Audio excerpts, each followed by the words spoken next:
that.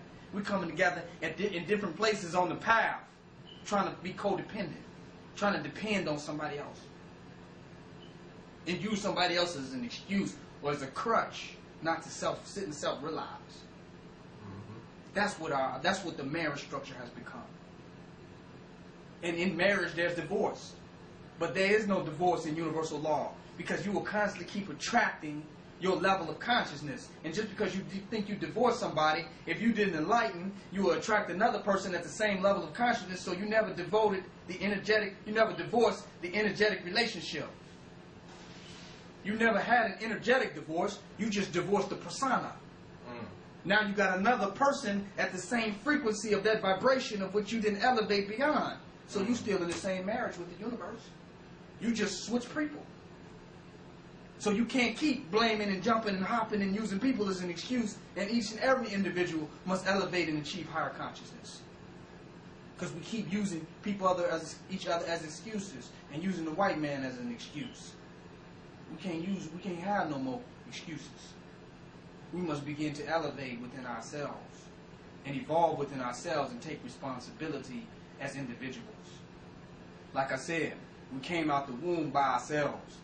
And if we came out these wombs by ourselves, it must mean that we must enlighten by ourselves. We must elevate by ourselves, even though many will join us on our path towards enlightenment.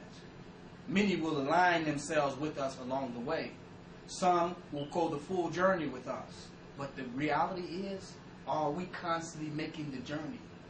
Or are we getting caught up at different points in the road? That becomes the real question. So when we achieve this level of cosmic consciousness, then we can build a nation.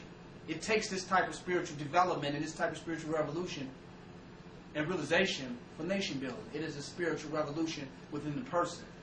And if we get people to come together, all of them seeking real enlightenment and real liberation from the lower consciousness of their own minds, then the nation will be the product of that. We won't have any problems. There will be nobody to blame. It will be just beings coming together truly, totally, to enlighten within and as themselves. And when we do that, all our problems are solved. Then we have no more issues, because we realize it was you all along. And by it being you, that you are the God, and you are the goddess, and we create our own reality, and we come together as gods and goddesses at our level of vibration and frequency to create our reality together. And that's reality. So that hasn't changed. Once we begin to view that, then you don't have women saying that goddesses out of competition with a man. Because a goddess would never compete with a man. Why would she? She's a goddess.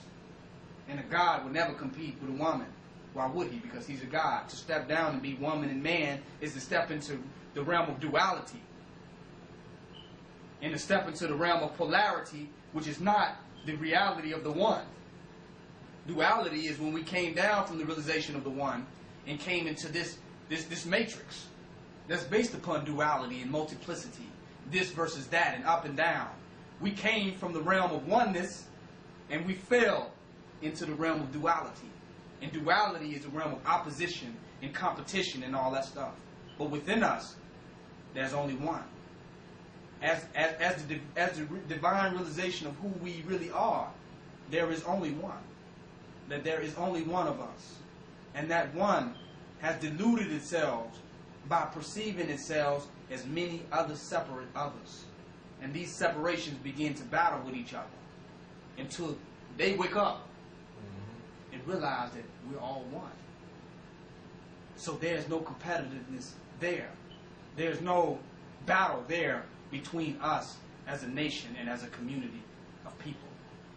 The realization of community is come so you and I can tie back into the divine reality that we really are. But each being must enlighten. My whole point of that dissertation is that each individual must enlighten. Our goal is not to make money, not to hoard all the material wealth of the world like the devil, to see how much material we can hold and possess as individuals. Our goal is to enlighten and experience the ultimate consciousness of enlightenment. But inside that consciousness, there is nothing but prosperity. Because when you realize the